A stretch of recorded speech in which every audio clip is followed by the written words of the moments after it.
Heard you. Boom shakalaka. It is Tuesday. It's KVN. It's Tea Time. It's Big Fan Breezy. It's Who Run the City. You already know the vibery. We in the building. You know, better late than never. You know what I mean? Yeah. You know what I mean? We here, you know, life be lifing, but we here. You know what I mean? What's good? This is season 4. I believe we've been doing this season 4. Season 4 consistent, mostly week through week, and we give y'all summertime content, which we gonna get into soon as Nets fans because we already talking about the off season. You know what I mean? Like we've been discussing Donovan Mitchell, he still got games to play. You know what I'm saying? So there's a lot of stuff going on with Nets fans. And we got eliminated. We got that next side name, and you know, Nets fans is disappointed. We feel like, you know, they gave the thank you. They gave the green light. I mean, they gave the keys to the car to Mikal Bridges, Cam Johnson, Mikal Bridges and Cam Johnson. Mikal Bridges say, "Yo, I'm gonna drive to Josh Hart house real quick. Now, I mean, I'm gonna go chill with Jalen Brunson." Cam Johnson was like, "Yo, I thought we was gonna go to practice." He like, "Nah, let's just go chill with Josh and JB and Josh." Cam Johnson didn't even know who that was at first. He like, "Who? We about to do what? Instead of go to practice our game together on how we could become better?" Like, nah, we gonna go play some 2K with Josh and JB. So I just think, you know, mentally, sometimes I feel Mikal Bridges wasn't mentally locked in on being a Brooklyn Nets player. I mean, he came here. I mean, respectfully, I got no disrespect for you, my guy, but respectfully, you came here and said, "I love to play in the Garden, in the Barclays." Ouch. Fans right there, you making us feel some type of way. I'm not gonna lie to you. I gotta be honest. I mean, I can't do anything but look at what the season is, and we only got 30 wins, so I can't be up here glazing. That's what they say now, right? They say glazing now, right?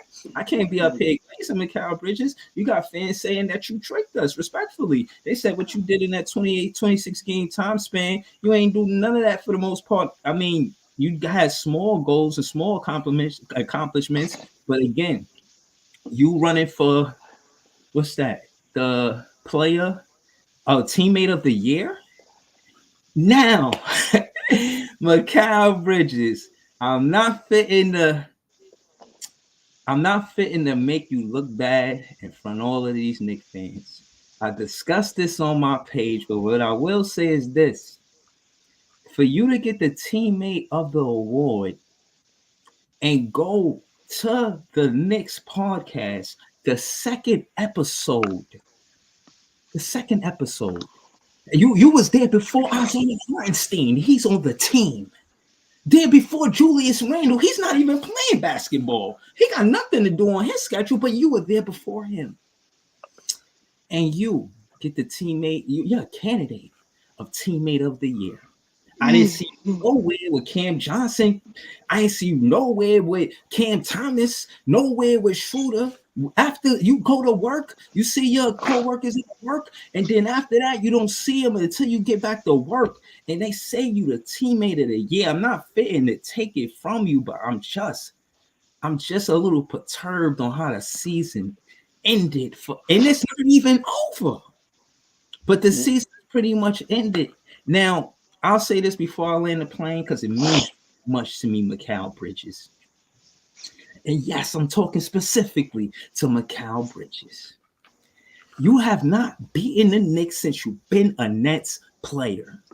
Cam Johnson, don't get me started. I don't want to bring up that Suns game. That shit mean nothing for Nets fans. Y'all got here. And one of the most important things to a fan like me, Big Fan Breezy, is beating the Knicks. I ain't that once.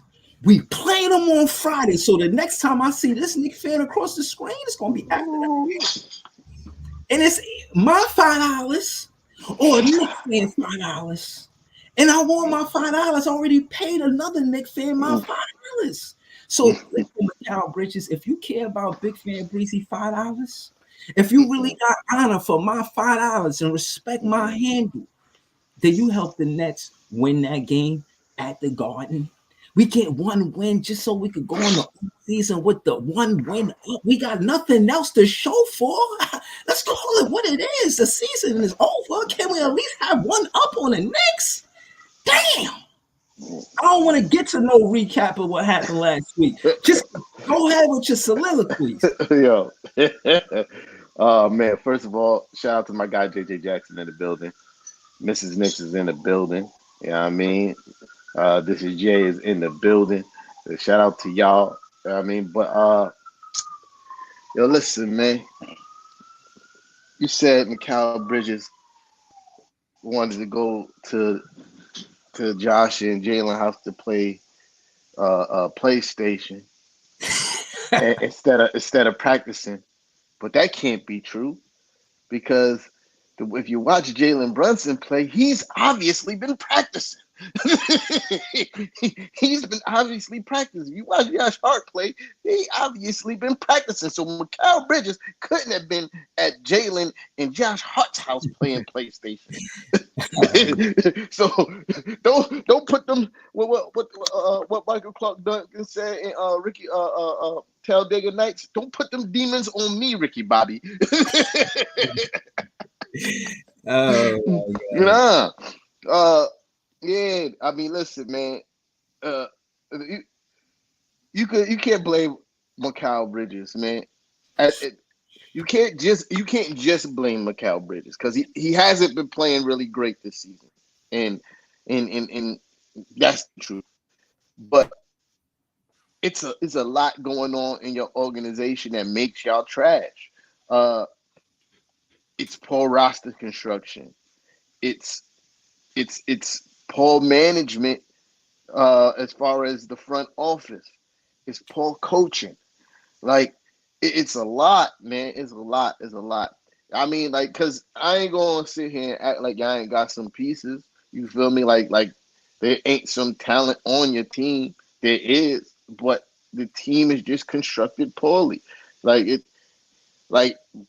for the last 3 years, we've been talking about how y'all need more help in the front court. Y'all need bigger bodies in the front court. Pause, right?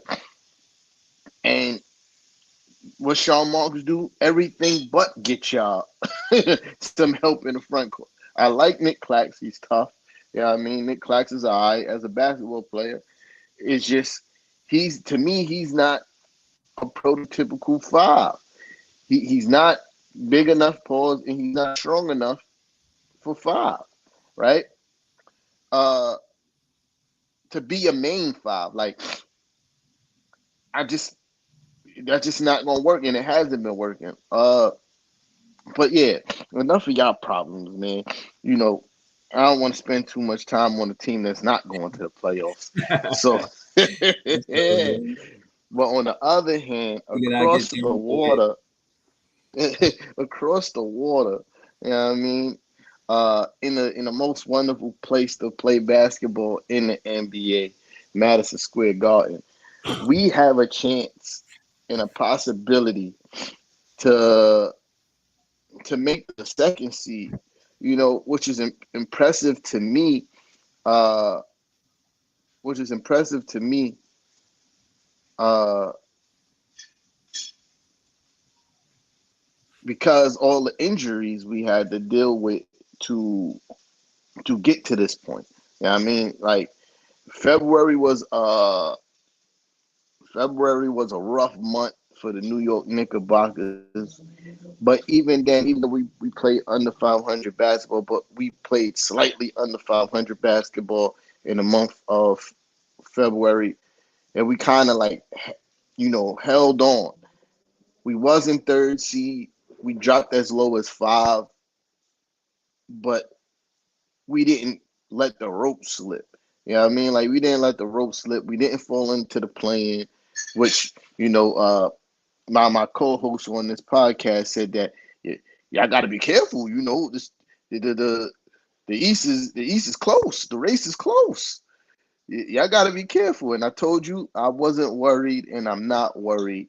We need one more game we need to win one more game to keep us officially out of the play-in, and we can't fall no lower than 6. We one game away from second. We tied for third with Orlando having a tiebreaker. It's a wonderful time. My star player in Jalen Brunson is absolutely kicking ass.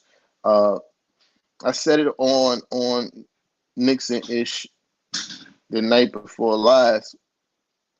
Like how many times has Jalen Brunson got to outplay y'all favorite players? And I'm not just talking about net fans. I'm talking about everybody. How many times you got to watch Jalen Brunson outplay y'all favorite players for y'all to start giving this man his respect? You feel me? That he's deserved. He's deserved respect when he enters the building. Like he's one of them ones. You can't name a better point guard on the East. All for You can't name a better point guard in the NBA right now than Jalen Brunson. You can't. You could probably name one. I give you two people, one person realistically this season. One person this season that I'm saying that's better than Jalen Brunson on the East, right? Now do the numbers, man. I'm talking about this season. I'm not talking about historically. I'm talking about this season. Jalen Brunson has been the most consistent and better player for his team as a point guard in the whole NBA. But now, had a conversation. I want to hear the list. Yeah, Give me the yeah, top 3 point guards in the league. yeah. Who's my top 3? Jalen Brunson. Uh, Luka's not really a point guard. They got him playing Uh, point guard. he's not really a point guard. Uh, So what is he? he's a The point. two guard? He's a what they call it, a point forward, like that. He's not really a point guard. He's a Okay. point forward. Uh, Shea. Shea, absolutely. Uh, Shea. I want to hear that. I do want to hear you recap that part because from what I heard, Shea only scored the winning basket after Jalen Brunson missed on the other side. yeah. But Shea scored that basket. That was tough. That was a tough basket over Deuce McBride. But Mm-hmm. Shea had a shitty game most of that game. They Okay. shut Shea down. You know what I mean? They shut Shea down until that last buck. I think he had like 18 points. That's unlike him. That's a bad game for Shea Gilders Alexander. You know what I mean? But neither here nor there. But yeah, other than that, Shea, I give my top three. Shea, I mean Jalen, Shea, uh, what you call it, Kyrie. That's it. That's my three. Hmm. But other than that, it's quiet, bro. And as far as like the best players on the East, I give you three at best. You know what I mean? And that's Jason Tatum, Giannis, and Embiid. Other than that, it's quiet as far as players better than Jalen Brunson on the East. And I reluctantly give, you know, the Greek Freak the nod pause because Jalen Brunson out even in the losses, Jalen Brunson was the best player on the court in every game this season. Jalen Brunson is averaging 37 points a game against the Milwaukee Bucks, 6 assists and 6 rebounds against the Bucks this season. You know what I mean? But giving them crazy work. So I reluctantly say that Giannis is better, and I'm just mostly giving him that off of historical context. You feel me? But not this season. You Right. know what I I'm mean? saying the conversation was this season. I mean, Yeah, again, not the I heard no, that. I'm not. no, I didn't hear that. and I heard and he's in the running MVP. and totality too. I for this season, Giannis is wilding out. He's averaging 30 and 11 on 60% from the court. So, matter of fact, not so reluctantly, Giannis, okay? Because aside from playing the Knicks, he been wilding out. 30, 30, 10, and on 60% shooting from the field. It's crazy. It's crazy numbers, bro. Um, but yeah, Jalen Brunson is him. Uh, you know, kind of steering towards the playoff talk. I know this is not a conversation you can have with the She Time today, uh, talking about the playoffs. But yeah, you know, uh, but yeah, going into the playoffs, we start looking at matchups and things of that nature. Aside from Boston, I think we could beat anybody, you know, uh, in a 7 game series, even as is without Julius Randle. Um, Everybody could get this work when it comes to playing the Knicks in a 7 game series. Uh, but what you call it? The Sixers with Embiid is pose a threat. I ain't gonna lie. You know what I mean? Embiid is coming back. He's rested. Maxey is still wilding out like Embiid was still injured, like he was when Embiid was still injured. So that's a that's a dangerous duo, right? But other than that, everybody can get work. Nobody's scared of Miami. Uh, the Pacers, they poop. You feel me? Shaq said that Orlando will sweep the Knicks if we played them in the playoffs. Shaq, what what drugs are you doing? What drugs He are you said doing that you? Orlando. He said Orlando will sweep the Knicks if we played in the playoffs. Do Shaq, you? what drugs are you doing? Shaq. Do Shaq you always think? been a hater though. Yeah, I Huh? don't know. I can't get on board with Shaq said, but I'm asking, where do you think y'all land? I mean, I know you say y'all game away from the plane or something like that, game away from second, but where do you think y'all finished? We in the first round. What seed do you think y'all gonna have? I think we at minimum third, at the very least third. Milwaukee is looking tragic, right? Milwaukee is looking tragic. They losing games left and right. Doc Rivers is proving, like I've been saying, a trash coach. He's overhyped, still living off his glories from 2008. Uh, and that's it's no good. It's no good. But Orlando, uh, Orlando, we beat them because one, the W's they got over us. One, we were We were nowhere near healthy.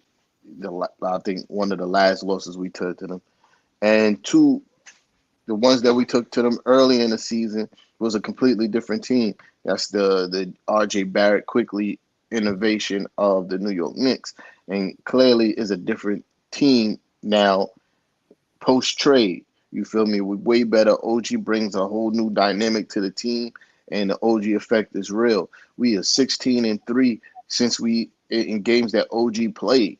You feel me? So that's the telltale sign right there. You know what I mean, and when we were healthy before OG and Julius Randle got injured, we went on a 14-2 run with OG and with us healthy. Julius Randle, OG, Jalen Brunson, yeah, I mean, Hartenstein, yeah. So Orlando, I'm not worried about them. If we play Orlando out of there in 5. Uh, if we play Cleveland, Cleveland is swept. We packing them up. Cleveland ain't got no heart. You saw that. You see this. Cleveland ain't got no heart, man. We don't even know if Donovan Mitchell gonna be in full health by the time the playoffs come around. He got a knee injury. He plays one day, then be like, "Oh, I can't go," and got to rest another 2-3 weeks. Like we don't know what his health looked like. And even if they got Donovan Mitchell, they're packed. You know what I mean? Jarrett Allen and Mobley is not ready for the physical nature that we're gonna bring to the game. We saw that last year. They weren't ready. The physicality was too much of them. You know, they going to cop the plea, talking about the lights were too bright. That only punks and herbs do stuff like that. Herbs do stuff like that. Oh, the lights were too bright. I was nervous. No, you got punked. You got punked. You got bullied. You got moved out the way. You soft like terry cloth. You feel me? And Cleveland's not a threat again. And who else? Who else is in the mix? I don't even know. I don't even know who else in the mix. But The Heat. everybody else. I'm not worried about the Heat this year. The Heat this. I'm worried about the Heat trying to injure our players. That's it. You feel me? Because Damn. again, the last game that we played against the Heat, I watched Bam Adebayo intentionally trip Jalen Brunson. Intentionally stuck his leg out and tripped my guy. Like That's the Heat culture. That's crazy. that's the Heat culture. The Heat culture is what injured Julius Randle. Trogard in the building was good. Was good. Uh, uh, Heat culture is what injured Julius Randle. Down 17, 14 minutes in a game. You trying to take. I mean 14. Excuse me. Down 17, less than 4 minutes in a game. You trying to take a charge when you being washed up all game. Come on, come on. What's that? The hack Jim. What was it? The rookie kid? Jaquez, whatever his name I is. mean, Yeah. He injured Julius Randle. That's what he culture do. They hit people. what up, Leaf? Yeah, that's what they Next, do. next man's in They, the they building. try they, Jay. they try to they try to injure Nick players. That's what the Heat culture do. But that's Bam also hurt and beat. See, look, look, look. You see, that's what I'm saying, bro. Like That's if the crazy. Heat if the Heat ain't trying to injure you, they can't beat you. You know what I mean? If the Heat ain't injure you, trying to injure you, they can't beat you. That's their culture. You know what I mean? That's They terrible. got That's awful.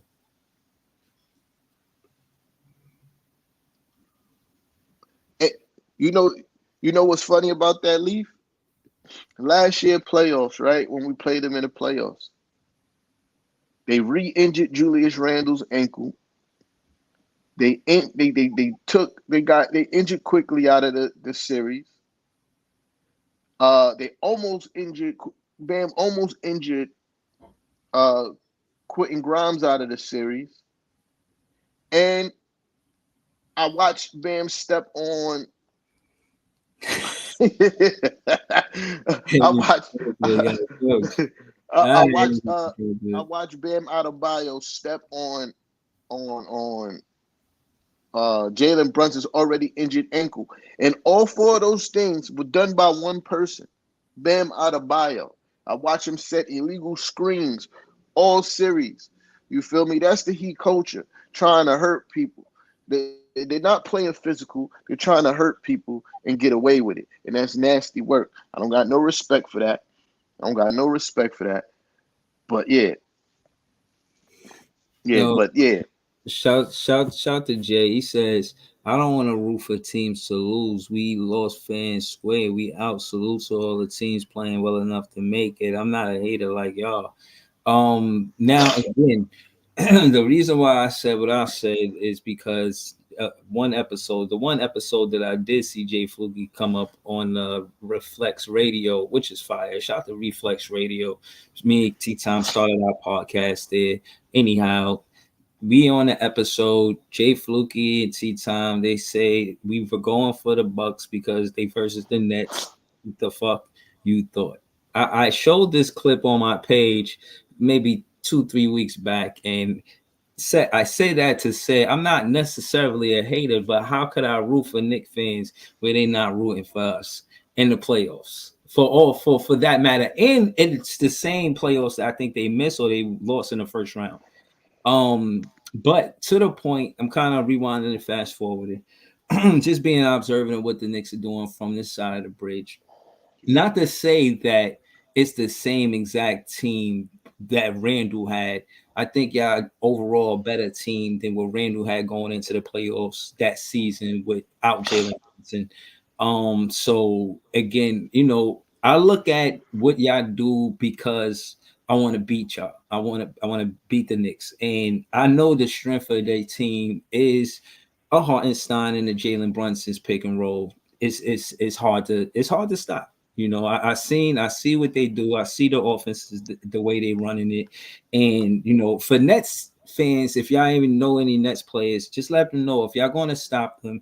Jalen Brunson is left-handed, so for one, you want to make him go right, and a lot of times he's not trying to get all the way to the basket. He's looking for the midi, and he knows how to draw the foul. Not to say he's going to get the foul, but case in point is take nothing away from him. He's a great player, but remember that he's left-handed. So again, trying to stop Jalen Brunson can be tough, but these are things that we should know. Part of the reason why they felt that RJ didn't work because all three of them had left-handers with Randall, Brunson, and RJ. Now, maybe I'm wrong, but again, like I said, You are.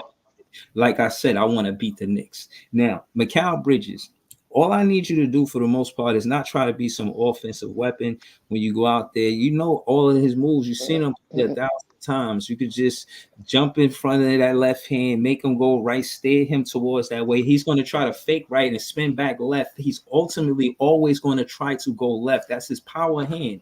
And again, Mikal Bridges, in my opinion, I think the best thing for you to do is to make Jalen Brunson go right. And again, looking for Isaiah Hartenstein can find his own offense. Other than that, they don't got a lot of players that can find their own offense.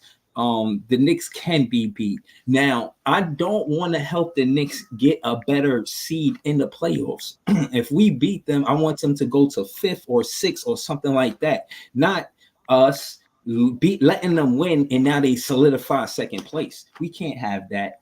Now, if we go in there, we want excuse me, we want the Knicks to lose. Now, this is the way that it can happen, besides the ways that I just mentioned. Schroeder, you have to attack. They're a physical team, but you've been attacking, you've been getting to the rim all since you got to the Brooklyn Nets. Get to the rim. Try to get their bigs in foul trouble. Attack Isaiah Hartenstein. He got good defense. Chances are they're gonna give the benefit of the doubt to the Knicks. They're one of the best defensive teams, but still attack the basket. You're not gonna beat the Knicks by being a jump shooting team. The only way to beat a team like this is to try to match their physicality to extent. Now, I'm not saying try to take their game and play their game and be better at what they do than what they do, if that makes sense. But at the same time, we do have to play physical. We cannot beat them being a jump shooting team. I really want to win this game. Now, moving forward, I'll say this. I don't know how close Cam Thomas is to being the MIP this season, but I do think he should be in the conversation. You got players like Kobe White and Tyrese Maxey in front of him. Some are saying Scotty Barnes. I don't give Scotty Barnes that over Cam Thomas. I don't give him the nod. But if they was to say Tyrese Maxey, not Kobe White neither, because we swept Chicago. Granted they're going to the playoffs and we're not. Granted that Maxey, kind of held the ship steady while Joel Embiid was out. I can understand that part. We're not a winning ball club. Why would you give it to a player that's not on a winning ball club opposed to a player that got better or improved and is on a winning ball club? So I could see Maxey getting the head nod. But nah, it should be either call MIP or something. But Cam Thomas deserves some type of recognition for him averaging 11 more points than he did the season prior. But yeah. Your assessment on Jalen Brunson is wrong. Jalen Brunson absolutely has a right hand, and if your main defensive strategy is pushing him right, your goose is going to be cooked. He's going to give you buckets. He lays up with both hands. He drives with both hands. Like he got dribble moves with both hands. Like he's not Julius Randle and RJ. You know what I mean? He's not them. He got both hands. He's a guard. You feel me? And as far as your assessment on why it didn't work, it wasn't because that everybody was left-handed. It's because RJ didn't progress the way that the organization was hoping that he would progress here in New York. I think it's because we had three ball-dominated people, or two ball-dominant people ahead of him, and he was the third option. I don't think they felt that he didn't have enough room to blossom here. But whatever the case may be, it had more to do with development than which hand everybody dribble and shoot the ball with. On to your comment about, most improved player, I think Cam Thomas should get some consideration, but I do see it going to Maxey. Because Maxey's wilding, and Maxey's wilding, and they're winning games. That's the difference. The winning of the games. So that's why I think Maxey will get the nod. Pause. Whatchamacallit? You said something about it's not even close if the Knicks are a different team when Randle went to the playoffs. What's that? 4 years ago? 4 years ago? Yeah, 4 years ago. Not even close. This team is leaps and bounds better than that team. Like, outside of Julius Randle, that team RJ was still super young. We had Alfred Payton at point guard, a point guard that can't shoot, that can't get his own bucket. Nasty work. This team is leaps and bounds better. We play a different brand of basketball. That team with Julius Randle was Jimmy J1 is in the building. I see that team that went to the playoffs years ago was super ISO heavy. Hand Julius Randle the ball, everybody stands and watch. If you watch the Knicks play, we are not that same team. Even our point guard, our star player, when he passes the ball, he gets off the ball, runs around the court, relocate, get the ball again. Everybody's cutting and going into secondary and third actions in each play. It's a different team, dog. OG makes like our best 3-and-D guy on the team when Julius Randle went to the playoffs with the Knicks was what's his name? Reggie Bullock. Reggie Bullock is not half the player, a quarter of the player that OG Anunoby is. Like, not even a quarter. Like, I've never seen Reggie Bullock lay the ball up ever. I've never seen it. I've seen him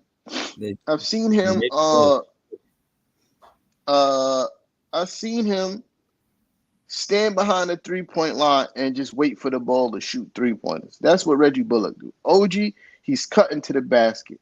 He could actually get his own bucket once in a while. I've seen him post people up. I've seen him hit the mid-range jump shot. I've never seen Reggie Bullock do any of that. Never. It's a completely different team. We didn't have a player like Josh Hart on the team, a guy that's just going to go out there and fight and do whatever he can to help us win. You know, yeah, to have a guard averaging 9 rebounds a game is crazy. That's crazy numbers for a guard. And the way he's been assisting the ball as of late is crazy. Every other day you look at him, there's 8 assists from Josh Hart, 9 assists, 10 assists from Josh Hart. It's a different team, and this is what makes us dangerous because we're playing as a unit. Like we're not just going out there and, you know, the stats say that, you know, Jalen Brunson is just out there chucking up shots, but if you watch the game, it's not just that. We're playing as a unit. Guys are moving and grooving out there. You feel me? Pause. And then we got somebody. We didn't have a shooter as good as Dante DiVincenzo, aka Ginger Jordan. You feel me? We didn't have nobody that shoot like Dante. He top 3 in the league in 3-pointers made and still shooting over 40% behind the arc. That's tough. That's tough. We didn't have none of that, man. And this is what makes us dangerous. This is what makes me not so scared of anybody in the playoffs. You feel me? The Eastern Conference Finals is still a real thing, a real possibility in my eyes for us. You feel me? Still, I think I like our chances to make the finals more if we had Julius Randle, but there's still a strong possibility in making the Eastern Conference Finals. Part of the reason why I want to be a top 3 seed because I don't want to play Boston second round. Like I think we could beat them? Yes. I think it's a possibility that we could beat the Boston Celtics. I don't like our odds. Right? But I do think it's a possibility that we could beat the Boston Celtics. But that's why I don't want to play them until the Eastern Conference Finals. But everybody else is food. That's why I want to be in top 3 because everybody else is food, bro. Everybody else is food in a 7-game series. And laying the plane, I know I've been super long-winded, but we talk about playoffs. Really, what you going to talk about if we talk about playoffs? But yeah, you know, I said it on Knicks ish. You know, I was a part of a couple years ago. I was a part of the Fire Coach Tommy T train. I started that movement. I was calling for Coach Tommy T to get up out of here. But now I also use the line on my on Knicks ish. I won't be the fool to argue with results. And I can't argue with results, man. How Coach Tommy T has been playing. I mean, coaching this second half of the season, phenomenal. Even the last few games that we've lost, the adjustments that he made have been superb. The way that he got the defense playing on a string, playing as a unit, tough. You know what I mean? His adjustments from game to game is something that I complained about, you know, years before. Nah, he's making appropriate adjustments. These while we used to have the third quarter of doom. Now it's turning into the third quarter of boom. Bro, Coach Tommy T is doing his thug dizzle, and I think that's largely because the front office supplied him with players that he likes, players that he wanted, players that he needed to execute his game plans on a night-to-night basis. And shout out to my guy Deuce McBride for stepping up and playing like a true NBA player. Man, listen, it's tough over here, man. Yo, Leaf. At least we gotta. If we gonna cry, at least we gotta wait to cry. Y'all already got tears. Y'all already got the Kleenex. It's over. It's over. Kleenex. We're not crying. We're not crying. And Friday, I want my Saturday. I will be here. I will make it my duty to pull up Saturday to collect my 5 cash. And I'm cash after that. 5 cash. You can cash out. You can cash at me. Listen, I usually, you know, pay for, everything's expensive now. So I don't really like. I'm gonna go to Wendy's and get me a $5 biggie bag just so I can spend your $5 on a meal, son. I don't even eat Wendy's like that no more. But yeah, I'm gonna go buy a $5 biggie bag. You guys can y'all not gonna beat us, bro. Y'all not gonna beat us. Y'all not gonna beat us. We're gonna dominate it. We're gonna dominate the boards. Your best chance of beating us is getting hot from 3-point range. That's your best chance. That's your best chance. Y'all will have to outscore us from 3-point range because you're not gonna score more points in the paint. You're not a better defensive team than us. We got the best player in the on both teams. Like, I mean, well, Vince McMahon's the theme song said, "Y'all got no chance in hell." Pack y'all up. Sweep is coming. Oh, glorious! Oh, glorious! No, Glorious. I honestly, but hold on. Before I get to that, because I don't want to forget to say this. Shout out to Vince Carter for making it to the Hall of Fame. I thought that was huge. No, Uh, that's dope. I think that I wish he was on the Nets right now. When he was on when he was on the Nets, he averaged 27, 24, 25, and he was the shooting guard. When he was here. 21, 20. That's what he did while he was here, bro. That's what he did while he was here. One of the best shooting guards the Nets ever had in basketball life. So I want to say you deserve making the Hall of Fame, Vince Carter. I'm glad you part of the Nets culture, being an announcer. I know being the assistant coach or head coach for the Nets will be too stressful for Vince Carter, so we won't ask that. But that being said, we glad you're here, and we welcome you, and I hope you can consider this home from now on. Um, you've been in the league. You're the longest player to play basketball. You played for I think 22 seasons. 22 seasons. Yep. That is impressive. Hmm. You know what I'm saying? So again, man, thank you for what you contributed to the for basketball in general, and what you did for the Nets. And once again, I'm glad you're part of the Nets culture. But yeah, man, Mikal Bridges, man, I think Cam Johnson can't defend a play because he hurt his big toe. Oh man, I'm not even You finished think to talk about Cam Johnson's big toe. so? Yo, so since we talk about Hall of Fame, you know what I mean? Shout out to the great Dr. Dick Barnett, two-time NBA champion, for making the Hall of Fame.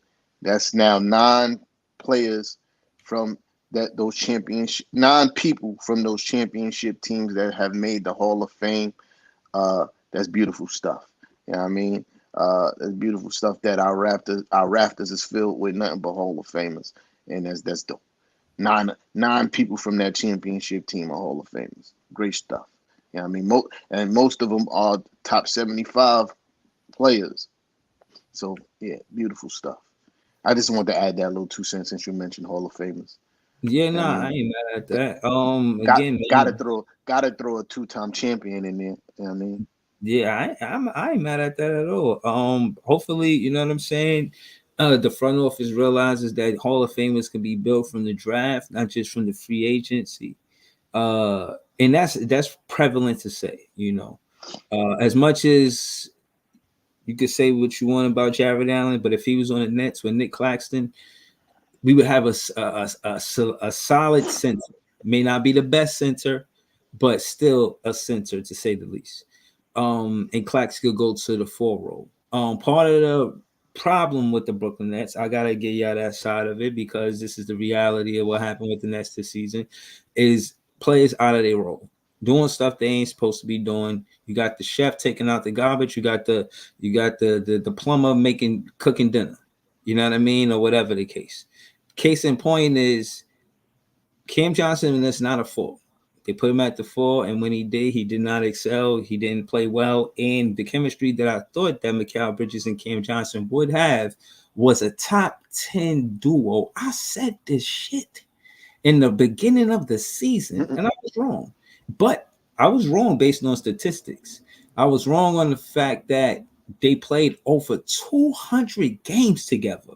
I mean, on the floor together, basketball games together. Excuse me if I thought they had some chemistry. So again, just because I was wrong doesn't mean I was wrong about being optimistic that they would have potential to be a good duo. They weren't. They weren't. Also, I thought JV was Ime. If you look at the Houston Rockets and what they did, was a stellar team. I think they're out of the play-in. They're done for the season. But the success that they did have came from the defensive side of the ball. For the most part, Ime was a top 10 defense this season with the Houston Rockets, maybe even a top 5. I thought that's who Jacque Vaughn was. I think the identity of what the coach needs for the Nets is a hard-nosed guy, somebody straight sticks to the business. And I think we get some of that out of Kevin Ollie. Now, a lot of fans are on the fence about saying Kevin Ollie should be our guy. And again, my credibility right now, because of what happened with Jacque Vaughn, is kind of slim. You know what I mean? But what I will say is this: I like how Kevin Ollie talk. And if he doesn't become a head coach with the Brooklyn Nets, I see him on someone's coaching staff here on out.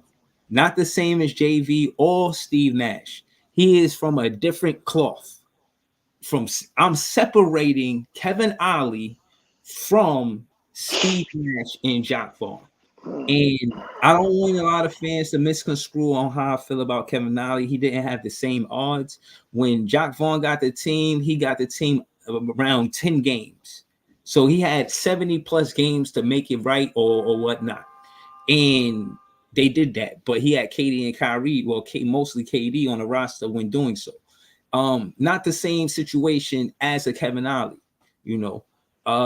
That being said, it's two different situations on how you could say, oh, well, if you look at the record between Kevin Ollie and JV, if you're just looking at box scores, then you're not going to see. If you actually watch the game and listen to the post games, because again, a lot of the content that I spew is based on what they say in the post game interviews and what I see in the actual game. And for one, Kevin Ollie in the game is very active as a coach. Always hear him yelling, always hear him speaking to the refs. And I said that in contrast to Jacque Vaughn, where he gets criticized for only clapping his hands and chewing gum. So that being in Nash, his 15 minutes of fame, for lack of better terms, is him having that one rant. I think once they told him, like, yo, this is the end of the line for you, he just had it boiling. He had it boiling inside of him, you know what I'm saying? Pause. And he had that one rant where he got ejected. I never seen Nash like that, you know what I mean? And it didn't happen in the first season. It happened in the last season. So, again, there's a lot of question marks about what direction the Nets are going next season. But I will say is that we do have a young core we could build around if they – in that core is Cam Thomas, Noah Clowney, Jalen Wilson, who they gave a 3-year contract. I don't know if they keep Nick Claxton, but if they smart, they keep Nick Claxton or they get a sign and trade. You don't let him walk for nothing. He just did a deal with the Nets where he part of a clothing line, so they doing business with him. So signs, there's a lot of green flags that say that he is going to be with the Brooklyn Nets next season. But time will tell. And again, yeah, we're not in the playoffs, and it do hurt. Like I said, this is a disappointing season. I'm not gonna lie. But I will, as a fan, do want to see us play these last 2 games like we care. The other game, the other night we beat Detroit, and of course it don't mean nothing to the world, but to Nets fans it meant everything.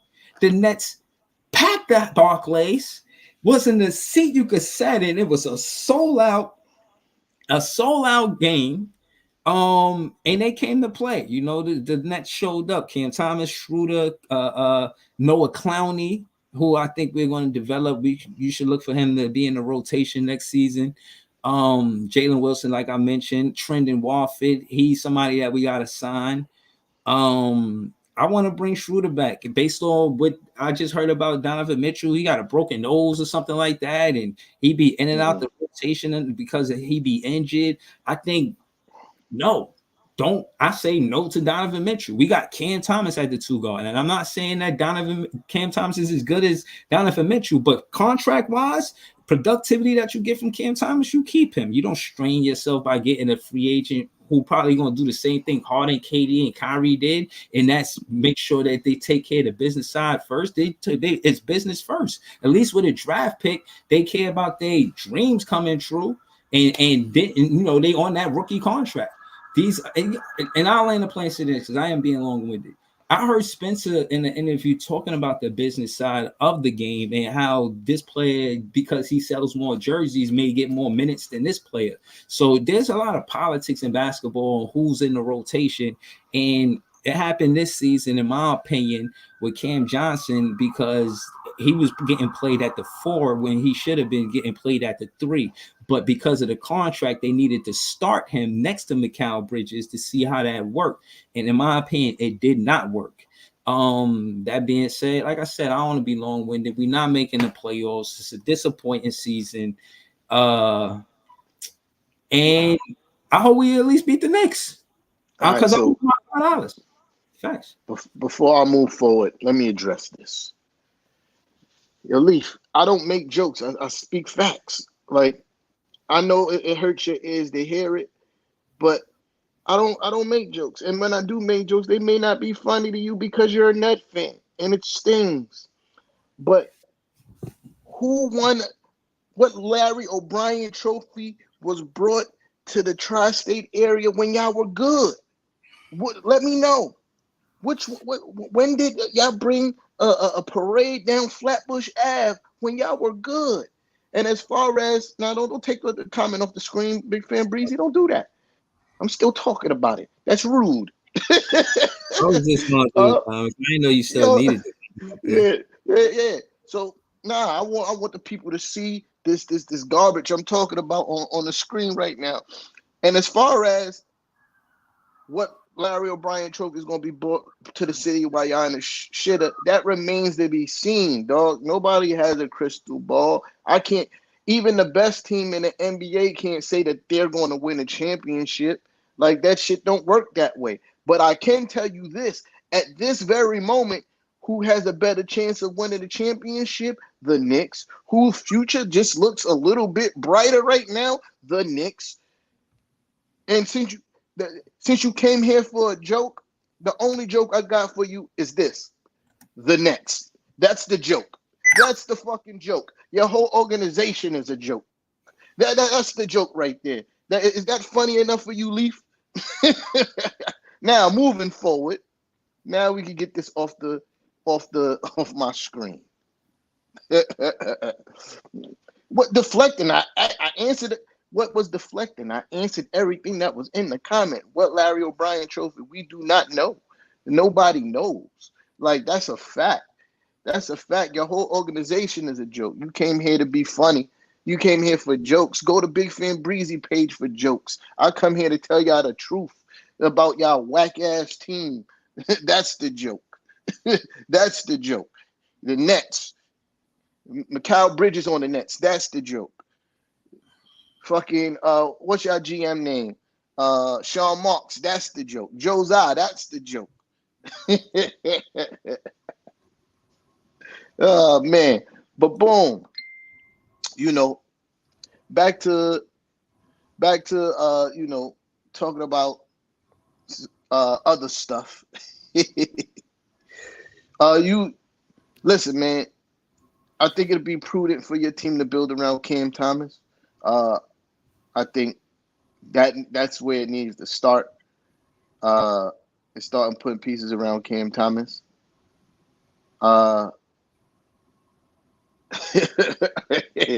Jay stupid.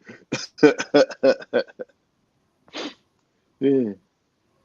I've been saying the same shit all year because the same shit all year has been true, Leaf. Ain't nothing changed.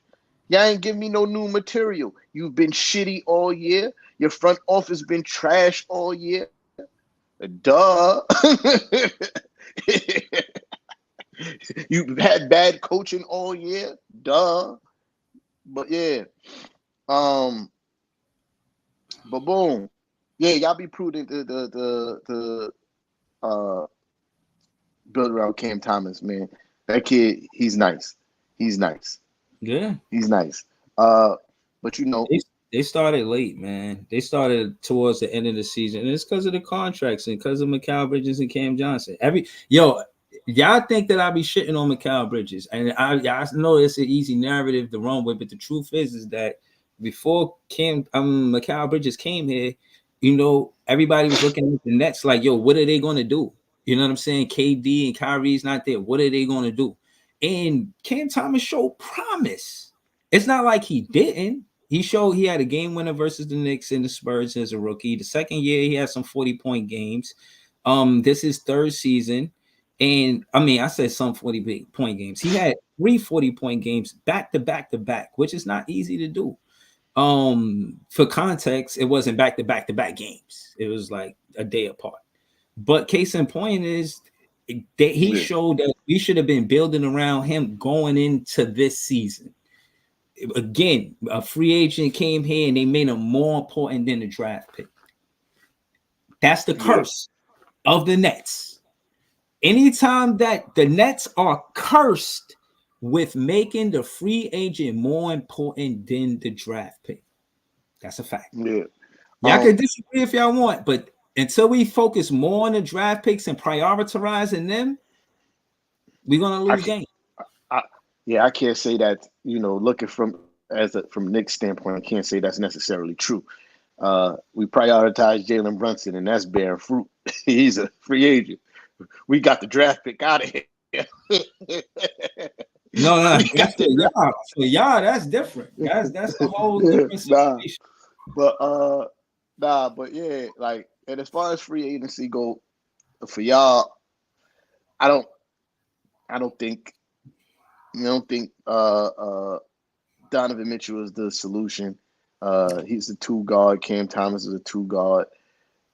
They both don't pass the ball. So I don't know how that's supposed to work.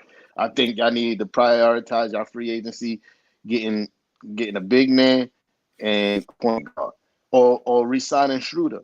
I like what Schroeder does for your team. I mean, I like what Schroeder does for your team. So y'all might want to prioritize re-signing him and go getting a solid 5. You know what I mean? Yo, you know what I would like to see, and I've been saying this for a minute. I would like to see Nick Claxton play a old school style 4. Like, he can't really shoot, but he could hit that little floater from about 15. You know what I mean? In that paint area.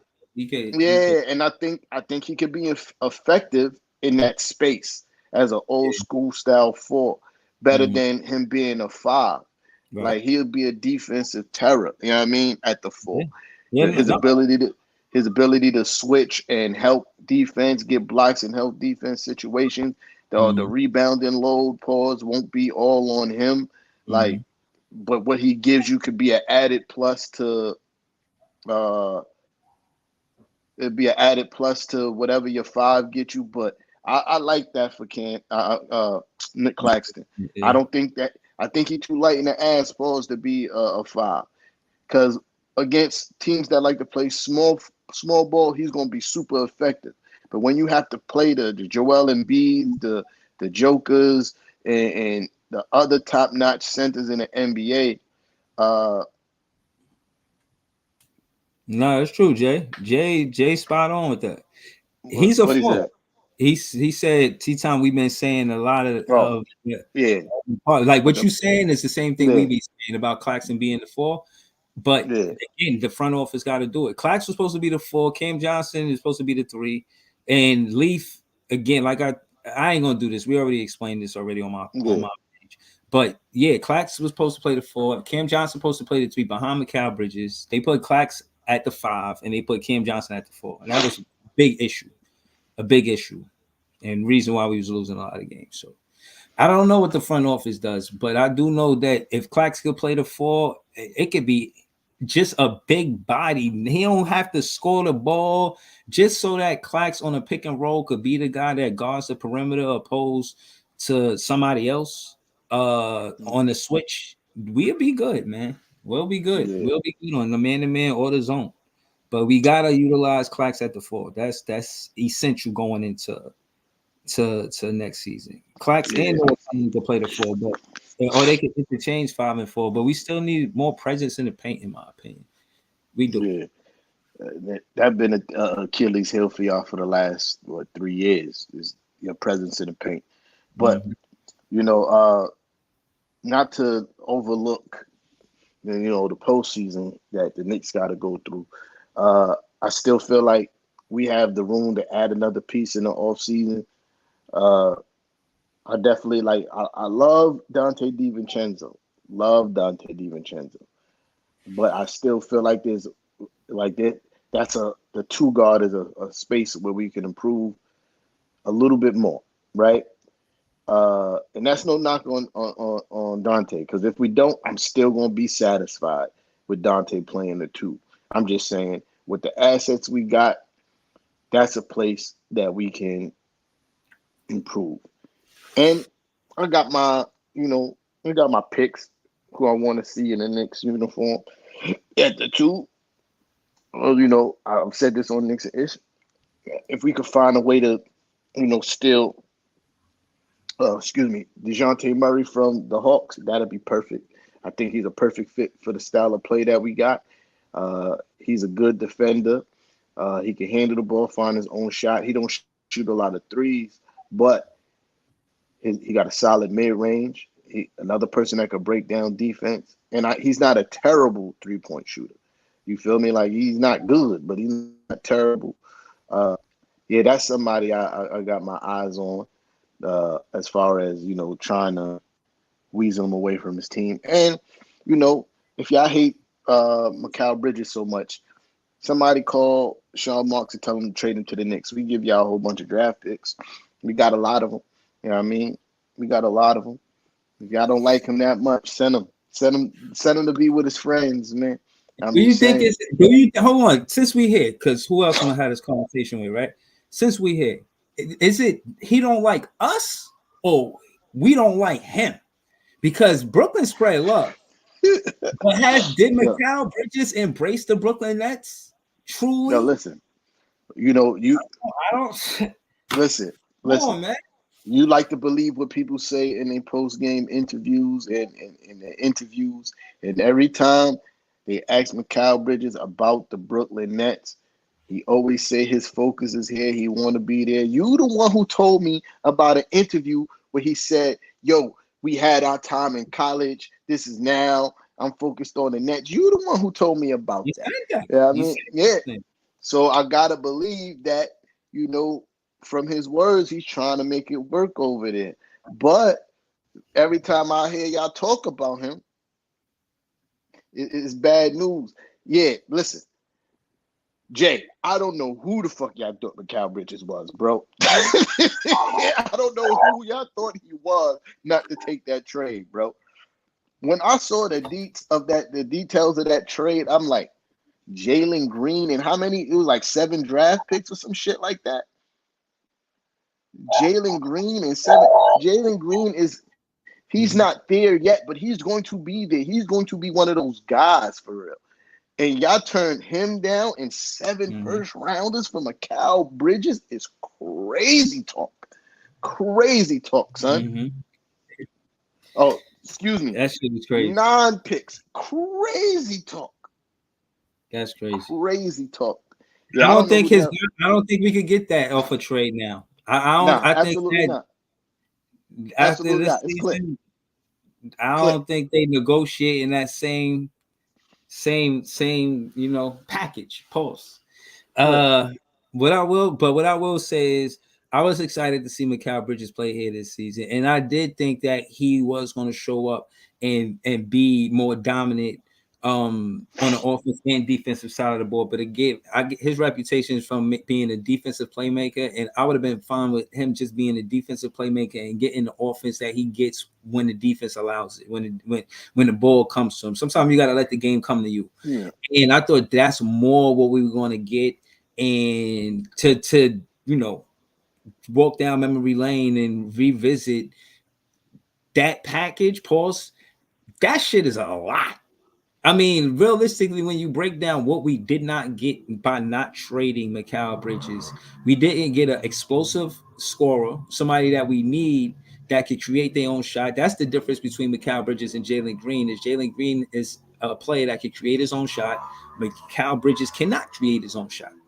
That being said, it's a major difference. Even if it's just one difference, it's a major difference. And in Houston, knowing that they were wrong, a full-time jack move on what they did with the Harden situation, probably had a conscience, Yeah. probably said, So we can make it right by trading them Jalen Green, you know what I mean? And I just think that, nah, man, that shit so kind of hurt right now that we didn't make that move. you got to remember last season when Mikal Bridges was playing really well, right?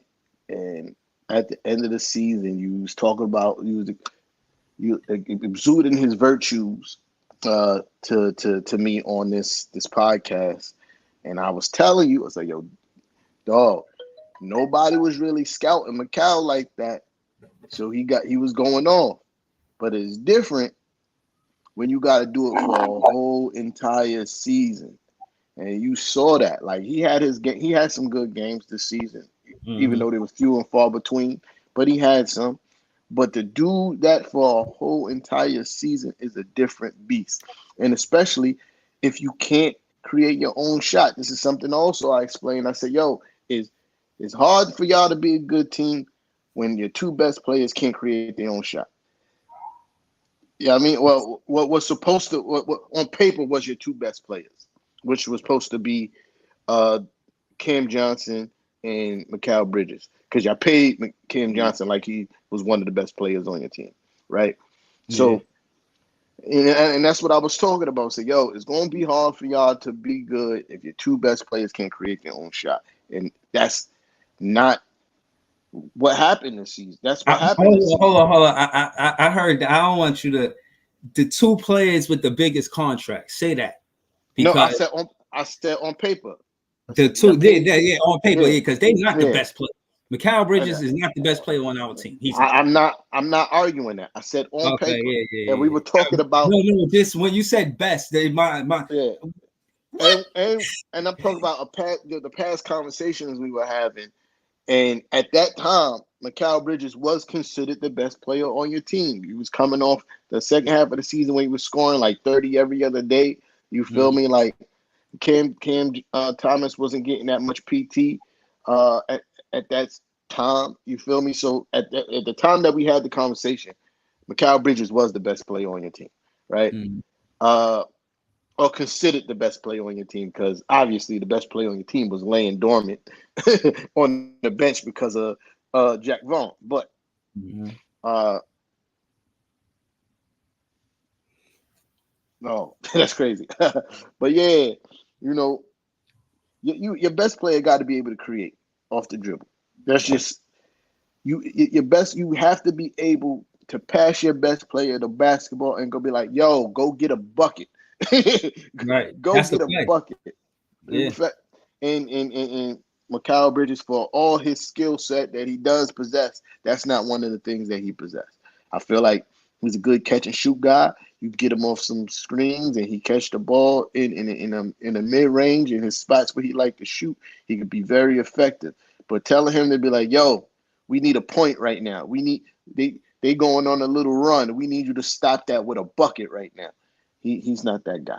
He's not that guy. Cam Thomas is that guy, but Facts. almost to his detriment. I think Cam Thomas sometimes just take bad shots. He take too many bad shots. He's a bad shot maker, but you don't have to take bad shots all the time. That's the I don't. only gripe. No, I'm That's a, the this. No. yeah, I'm a, yeah. to add that. This might sound like glazing, but remember, Kobe Bryant is his favorite player, And I remember Kobe Bryant saying this, T-Tom. He said, why would I pass y'all the ball and I don't respect y'all work ethic? Like, Yeah. I'm the first one, then So last one now. Like, why would I pass you the ball? You not all even right. doing what you're supposed to be doing. Like, To to I to don't know. to co- I don't know. rebut that. To rebut that, right?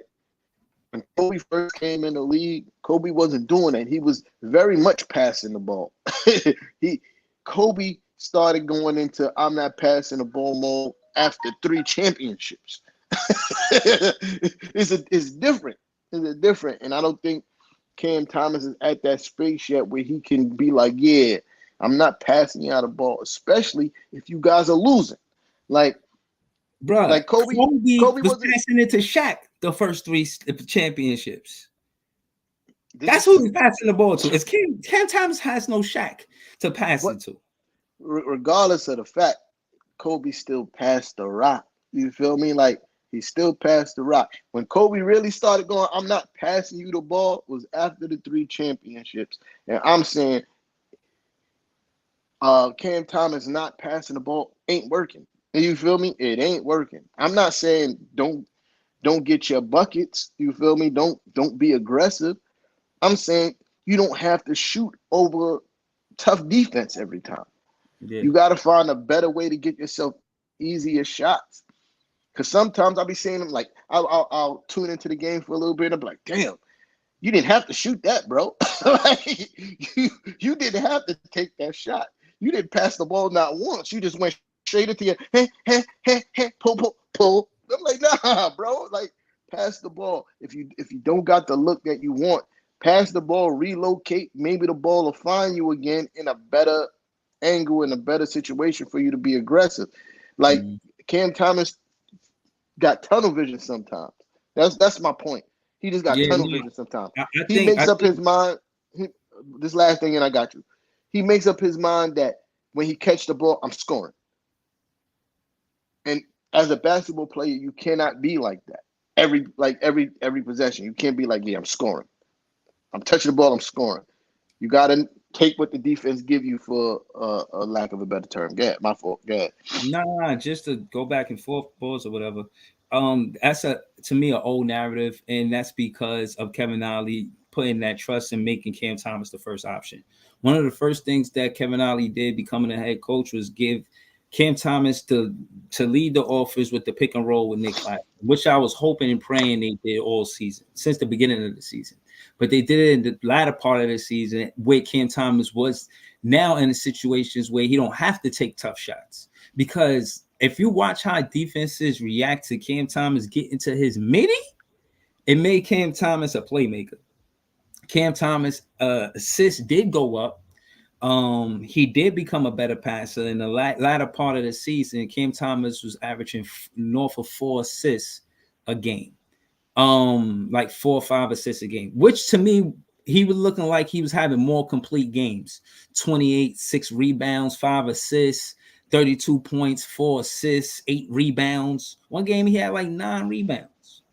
So that's from boxing out. It's not that he's just out jumping everybody, but he's a good box out guard. Now, to some fans, y'all might not know what I'm talking about and may not think it mean much, but it basically stops other teams for crashing boards and getting offensive rebounds or putbacks, things of that nature. You know what I mean? So Cam Thomas got better at rebounding and passing the ball. And to what T-Tom point, yeah, that was the case for a lot of the season. Like I said, Kevin Ollie just took over as head coach in after the All-Star break.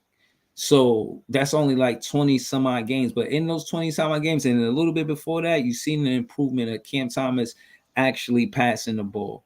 But listen, man, to his detriment, the jump shooters wasn't knocking down the shot. So he kind of had to put up shots. He couldn't rely on CJ or DFS. These are players that, he would pass it to and they would miss. A lot of times he would get open because of the defense that draws to him. And it got better because of Schroeder. Because with Schroeder, you can't really double Cam Thomas. Schroeder, he could knock down an open three-pointer. And he puts enough pressure on the rim, which I love to see. Ben Simmons didn't do it. So all you Ben Simmons glaze, you know what I mean? Ben Simmons didn't put no pressure on the rim. And Schroeder does. He gets to the rim. He draws fouls, but he actually scores the ball when he gets to the rim. And I love to see it. So yeah, I think we start from the big man and work our way from the center down to PF, power forward, small forward, or whatever. But in the small forward department, I don't think we need no help. We need help in the center, the power forward department, and right now we got Trendon Warfare. He's a point forward, like we were saying earlier. But I think I want him as the backup point forward until we could solidify a better point guard situation. So I got Schroeder at point. I got Trendon Warfare at the point forward, a backup point guard. I got Cam Thomas as the starting two guard. I don't know who's the backup two guard, but we need somebody to create off the bench. I like Lonnie Walker, but he's too inconsistent with availability. And when he is available, he's not always good. You know what I mean? And I think he's hindered by his hamstring. His hamstring ails him to the point where he's not taking easy shots because he's labored by the hamstring. So as soon as he could pull up for a deep three, I'm talking 29, 30 feet, he taking it. Make a miss, he's taking it. But that hamstring, he don't want to get all the way to the basket. He don't want the physicality. He don't bumping me and all of that. He clipping all that. Like, you don't touch me. You know what I'm saying? But earlier in the season when he was healthier, he would get to the basket, get to the midi. Amazing athlete when he's healthy. But I do think that we need to focus on somebody who can create their own shot to come off the bench to help the Brooklyn Nets. But King Thomas is the starting two guard. McCall is starting three. I don't think the Twins did enough to stay together. That's my handle. DFS, I don't think we should. He plays good defense, so if you keep him, do it for the defense, not for the offense. But we still need more offense off the bench. Like I said, we need another two, or someone that can create their own shot, and we need a big man. That's essential. I can't get around that. Ain't no smooth talking that. We just need somebody to help us in the paint, and if we don't, you should expect us to be bad on defense, because you gotta be you gotta make teams be honest. If we play one dimensional, they know they could attack us when they want or where they want, especially if there's nobody in the paint. And while you try to collapse on them, there's going to be open jump shooters. So again, we need somebody that's going to help. They let Clax switch and be able to help with the perimeter defense, because he could play perimeter defense too. And a lot of fours can't. So his stock is going to be high. So we might want to try to keep Clax, but we'll see, man. And in the playoffs, we'll be watching to see if the Knicks lose. What can I say? You know what I mean? That's all I could say about the playoffs. You know what I'm saying? We'll be watching. That's something that's something that I forgot to mention. You was talking about us hoping that y'all. That's how deep my hate goes for the Brooklyn Nets. I don't want to watch y'all win. Yes, I'm going to root for y'all to lose every single time. When I turn on a Nets game, right? I'm turning on the Nets game to watch y'all lose. I'm cheering for the other team to beat y'all. That's how much I hate y'all. Like, there's no love over here for you guys. There's no love over here for you guys. I told you. And it's mostly because of Net fans. Like, yo, I promise you, before KD and Kyrie got here, I had no issue with the Nets. Y'all wasn't even on my radar. I didn't care. I was worried about other things. I was worried about my team and why my team is so bad. Like, I was worried about that. I wasn't worried about the Nets. As soon as y'all got KD and Kyrie, y'all started talking crazy.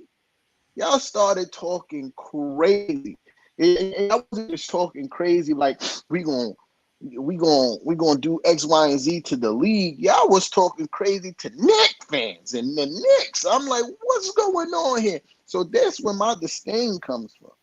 This is where my disdain comes from. And you can also thank Uncle Sad, because I watch him turn. I watch him become a traitor. Damn. I watch him become a traitor. So yes, every time the Nets is on and it is on a TV near me, I'm rooting for the other team to beat y'all. every single time. It's not a time that I'm like, yeah, I hope these guys. No, never, never. I'm never impartial. I hate you guys. I hate the Brooklyn Nets. I hate the Brooklyn Nets. I know there was like it was a few times I was going to troll your page because I thought the Knicks was going to lose. Seeing them come back and win, and I'm like, Leaf, shit. no, because I'm on record saying that I didn't want KD or Kyrie. I'm on record. There's video evidence and proof of me before they signed on Knicks is saying that I didn't want neither of them. So no, I wouldn't have been talking crazy. I'm talking crazy now though. Oh, hold on. And for Yeah. that matter, before we go to add to T Time's talking point, I was talking crazy before that. Part of the reason why I think the show started, and let me explain why. Now, as you see, I just pulled up the head-to-head record, right? It's 107 and 106. Now, I want you to take a look before Katie and Kyrie got here. What was that? 2019 or something like that? 2019. We won. We split that. It was 2019, I believe. And in 2018, I was talking shit too. Listen, I wasn't talking no shit in 2017, 2018. Wasn't talking much shit at all, actually. But I know I think I was talking shit, and I was mad that we lost those games. Yo, I'm telling you, I've been watching it before this show started. I always watched this series. I didn't know the history the same way I know now.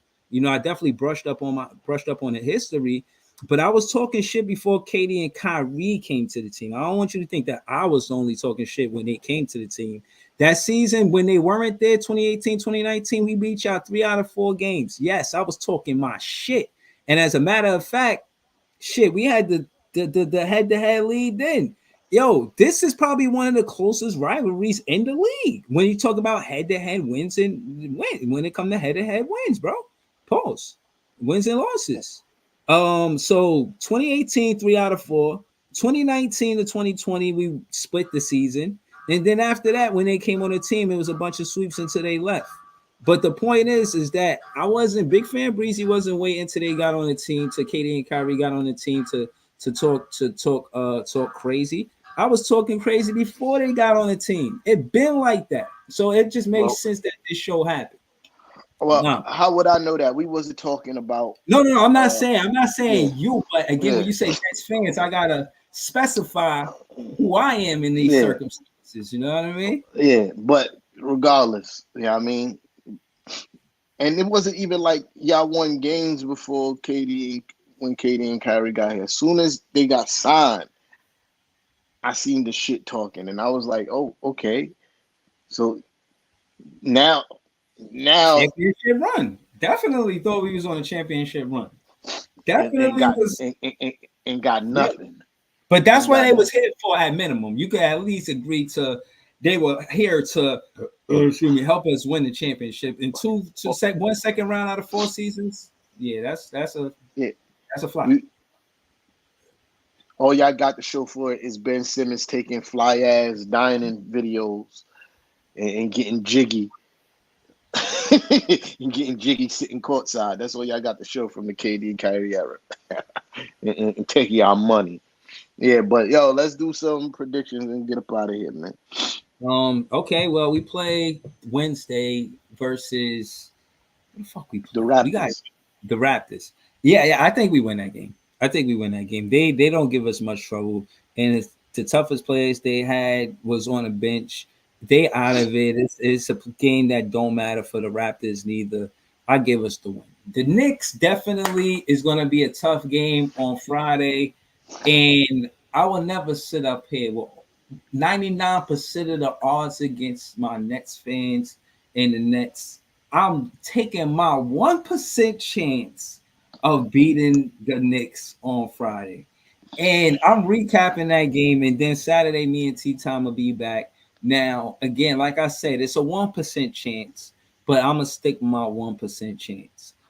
Cam Thomas could have a great game, get the bigs in foul trouble, and you know what I'm saying? Maybe we could do some damage. We could look for Nick and Claxton to pick and roll with Cam Thomas. We could look for the pick and roll between Clowney and Schroeder. there's ways we could attack the Knicks and actually beat them. A 1% chance. I'll take that 1%. And I no, that's the second to last game. And then I think the last game, well, we'll be back on Saturday. So, but still, I'll recap that game anyway. Yeah. Hey, the Sunday. Why not? You know yeah. what I'm saying? Yeah, It's the last game of the season. You know what I mean? Yeah. Philly might be a tough act. They in playoff contention for fighting for seeding.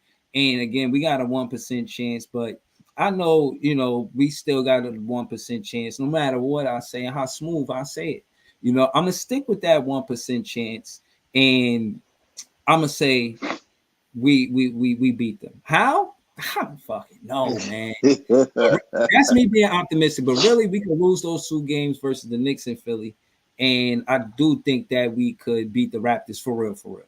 But I really want to beat the Knicks seriously. But I don't know. Philly might be a tough act, but I do want to see Cam Thomas versus Maxey. Let's just say hypothetically, if they tied for MIP going into that game, I want to see Cam Thomas outplay Maxey for the MIP award. So, but yeah, man, we be back Saturday, man. It should be interesting because we play the Knicks on Friday, man, and it's Tuesday. So, all right. So, look, boom. All right. So, before I start, let me answer this. Allen Houston took the Knicks to the finals.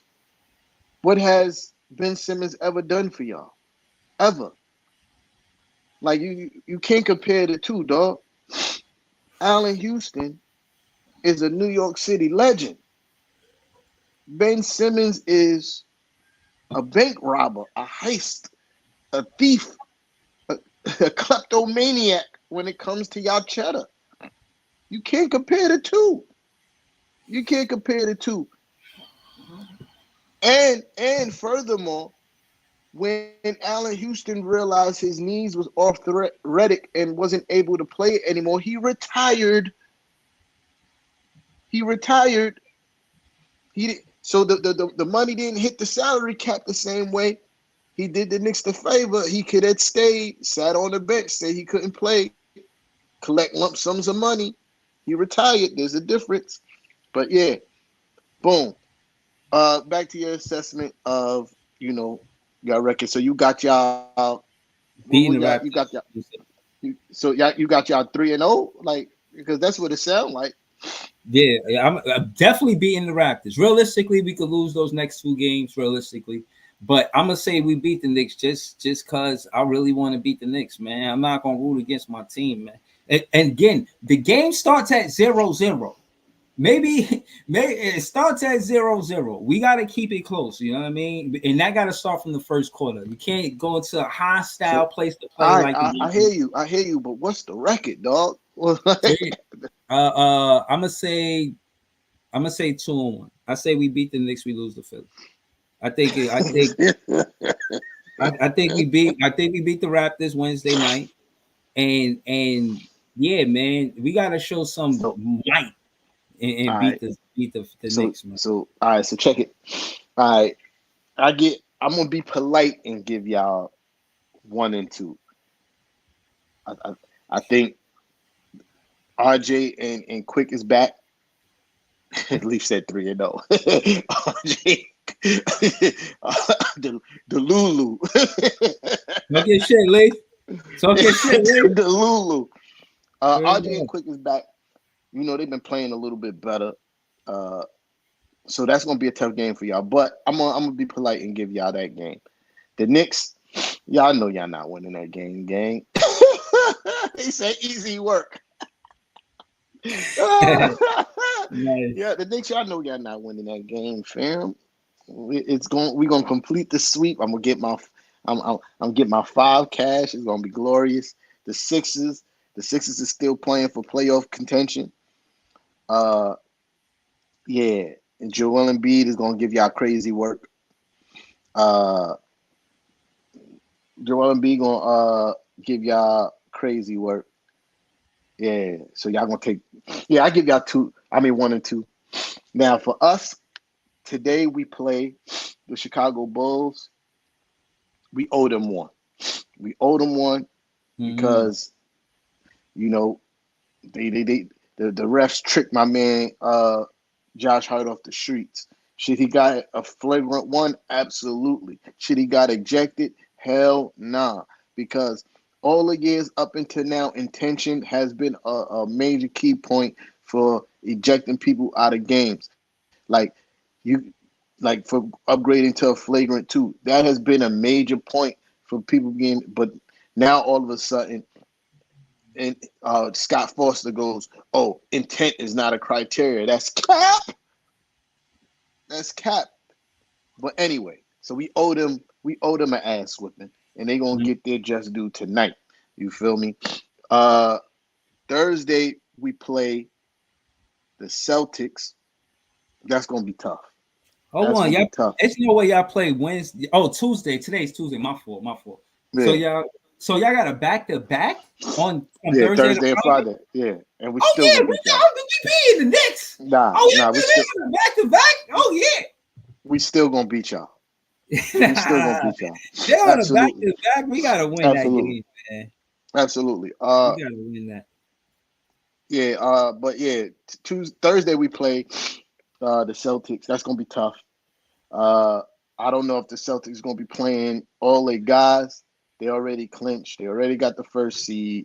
They got 2 games left in the season at that point. I don't know if they, but anyway, I'm going to say, going off them playing all their guys, I'm going to say we're probably going to lose that game. Just being realistic, right?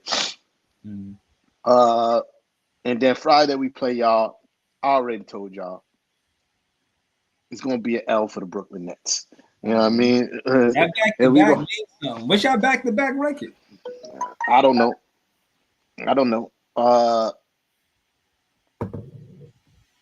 But yeah, we're gonna pack y'all up. You know what I mean? And then we play the Bulls again on Sunday as the final game of the season, and we're gonna beat them again. So I got us going into for the rest of the season. I got us 3-1. You know what I mean? 3-1. So you say y'all gonna lose to who? Boston. All right. Definitely. I really think we're gonna beat them, but I'm trying to be humble. You know what I mean? I'm trying to be humble. But yeah, 3-1. And at the very minimum, we'll be in 3rd seed. You know what I mean? Okay. We'll see.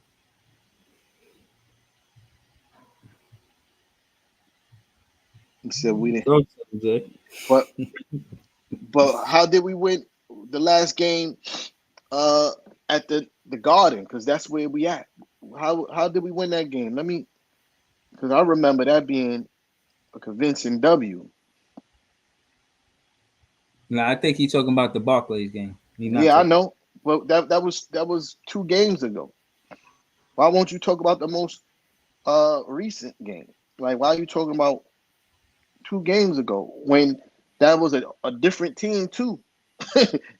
You was talking about when RJ and Quick was still on the team. Yeah, you was talking about when RJ and Quick was still on the team. They're not on the team no more, gang. He said y'all got that one. Yeah. He said you just saying y'all ain't unbeatable. I agree with Jay. On the back-to-back, if we was ever gonna beat the Knicks, it's that game. Listen, I'm not talking about.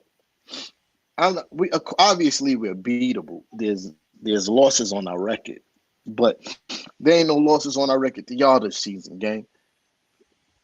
And that's where I'm standing.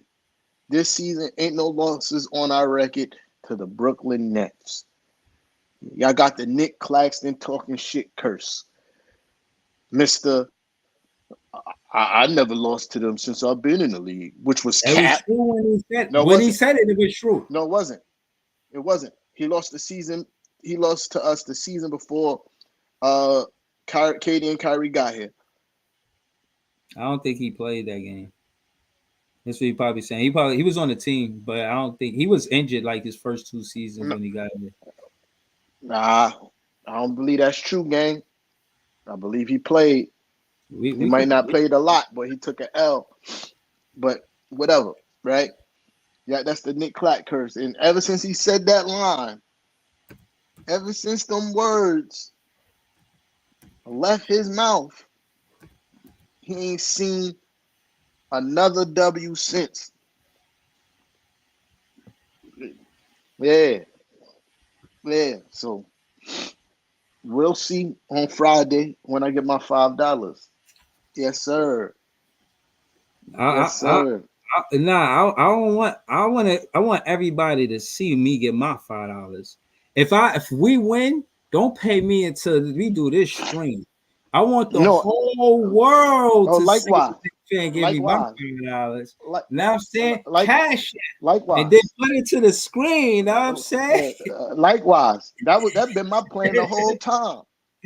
That been my plan the whole time. I want to get paid on who run the city. Yeah, Absolutely. don't pay me on Friday. You know, Yeah, pay me nah. the next episode at next ep. Yeah, Facts. absolutely. I want my chicken. Facts. And send me Facts. $6. You know, don't send me five because that's not all the way five. That's like 572. You know what I mean? It's 472. five. I want a It's whole $5. 475. It's 475 because it's $25. Now, It's 25, this send me. right? Yeah, matter of fact, send me 525. I don't want to go too deep into your pockets. Pause. Right. Send me 525. Just send me the money I need to cash out my five. Matter of fact, just send me five because I could use my Cash App card to buy my $5 biggie bag. Word. Absolutely. We gonna vlog it with Big Fit Breezy $5 at Wendy's. You heard? $5 biggie bag. You heard? Yeah. Man, But I'll yeah. make the next title of my show. I got my $5 from a Knicks fan from back. Like that's We gonna be gonna the eat. title of our show. We gonna be eating good. $5 biggie bag. Yo, but yeah, I'm out of here, man. Word. All right, now good show, great show. Yeah, Peace out. We be absolutely. back Saturday. We Shout out back. to everybody that pulled up. If you didn't already, hit that like button. And we see y'all Saturday. Peace. Peace out.